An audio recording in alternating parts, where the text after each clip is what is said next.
target capaian pertumbuhan ekonomi dari Presiden Prabowo sebesar 8%. Menurut Anda, apa yang akan menjadi mesin pertumbuhan ekonomi untuk Indonesia menuju target tersebut? Sebenarnya itu doable. Kita sudah bicara juga di Dewan mengenai itu dengan plus minusnya. Ada beberapa syarat memang yang harus kita lalui dengan baik dan kami sudah laporkan pada Presiden. Pertama, digitalize semua data-data di kementerian dan lembaga. Tujuannya untuk mempercepat proses pengambilan keputusan. Dan seperti subsidi, bantuan tunai langsung, semua itu targeted. Seperti nanti misalnya penggunaan bahan bakar, subsidi yang kita juga harus targeted. Dan itu menghemat puluhan triliun. Banyak sekali, itu satu. Kalau sudah digitalisasi. Yang kedua, memang kita usulkan BPKP itu memainkan peran yang lebih penting lagi, yaitu mengaudit proyek-proyeknya yang ada sebelum dan sesudah atau ongoing juga. Sebelum itu maksudnya kita harus pastikan bahwa setiap proyek itu ada studi, yang proper studi. Karena kita ngalamin, saya ngalamin betapa studi kita dulu tidak mau nyari siapa yang salah, termasuk saya yang salah juga di situ. Artinya studi kita mungkin tidak terlalu tajam untuk sesuatu. Sehingga misalnya ada kita lihat dibangun pelabuhan laut tapi nggak ada jalannya. Nah, hal semacam ini nggak ada, atau dibangun airport terlalu besar sehingga seperti ghost airport misalnya. Ya tapi ya sudah terjadi ya sudah, tapi belajar dari situ kita jangan ulangin di pemerintahan sekarang. Jadi menurut saya kalau itu kita lakukan, kita perbaiki ICOR kita kan masih tinggi. Jadi kita Presiden sudah sampaikan juga di Sentul itu 35%, 30-35% tadi kebocoran, mungkin malah lebih tinggi kalau menurut audit yang dilakukan oleh BPKP. Nah, sebenarnya kalau ini kita bisa perbaikin setengah saja, itu kan 35 billion dollars itu mungkin kalau kita hitungnya bisa 2% growth on top of 5% yang kita punya sekarang, atau mungkin lebih. Jadi dengan perjalanan waktu saya bilang tadi, masalah data, digitalize data, kemudian tadi di audit, kemudian tadi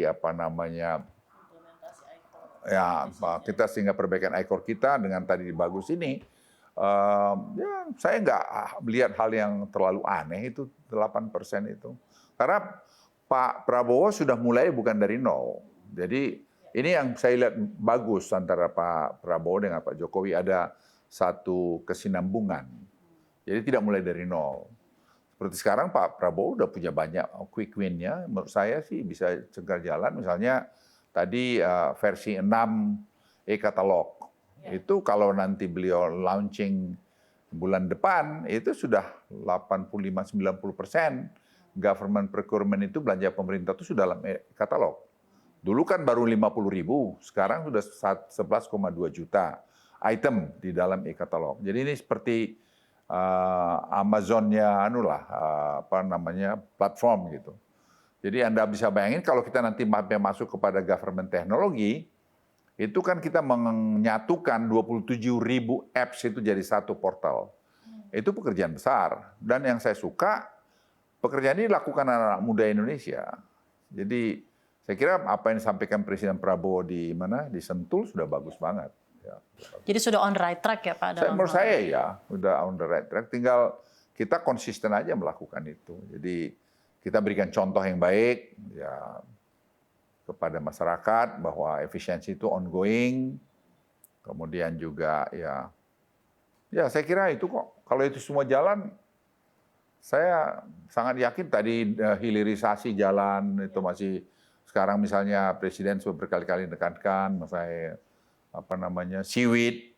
Seaweed itu hal yang super besar. Tadi saya baru bicara dengan satu investor dari luar datang, saya jelaskan seaweed ini lebih besar daripada nikel ore. Karena nikel ore itu masih ada kaitan kepada lingkungan, masalah lingkungan. Ini kan tidak ada sama sekali, malah carbon sink sebenarnya. Dia nyerap CO2 sebenarnya.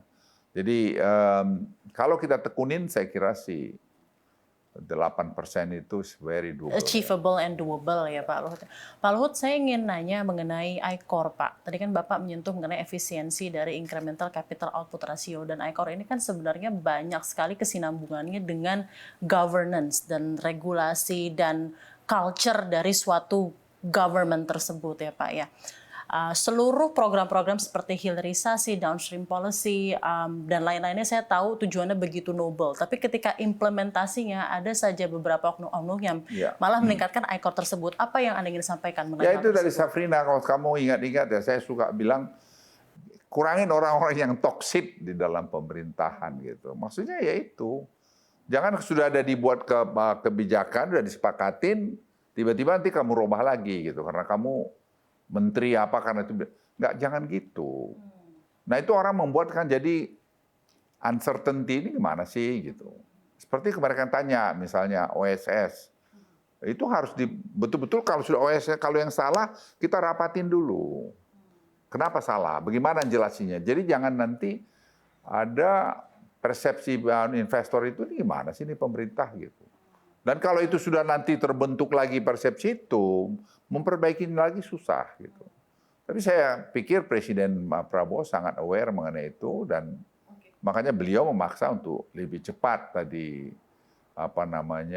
digitalisasi ini.